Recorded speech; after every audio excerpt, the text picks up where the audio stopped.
So if you could just maybe break down this concept of health and wellness, how would you describe it? How would you break it down? Explaining it in a structured way. What are the key elements? Oh man. Uh, so recently, I oversee this community of both internal to Google and external to Google health and well-being experts, and we come together and we chew on these questions. And we were just discussing this about a week ago, saying, is it even worth us trying to come up with a unified definition of this? Because what I'm really talking about, if I say what is health and well-being, is a reflection of your humanity and what helps you flourish. And that reflection it's so different for every person, and that's like a really wonderful thing. And so I'll go through a few frameworks, and they're kind of like guidelines, but really I think the journey is starting there and then digging in and saying, what does this really mean to me? And that's where you get to the good stuff.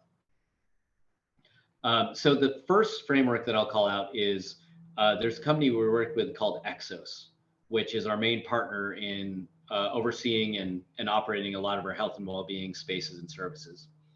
And so the way they describe it is at the individual level, you have to think about movement, like physical movement, your mindset, your nutrition, and then your recovery. And that's how you bounce back and recover from, stress incurred either intentionally or unintentionally throughout life.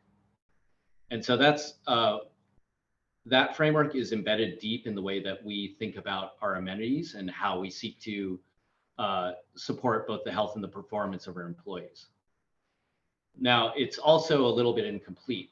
So now if I jump to the World Health Organization, they talk about physical health, they talk about your mental health, and then your social health. And now we have to start talking about your connectivity to other people, which it's just more and more obvious is a huge, huge factor in your health and well-being.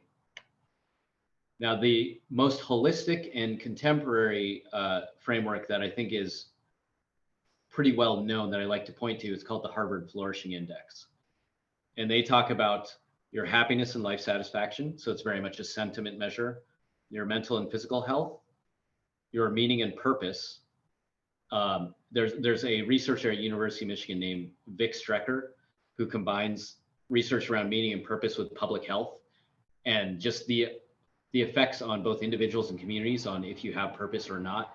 It's just incredible. So definitely check that out.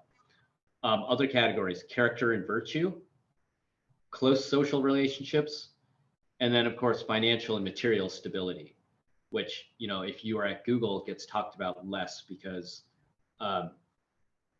most of our employees are, paid a good living wage.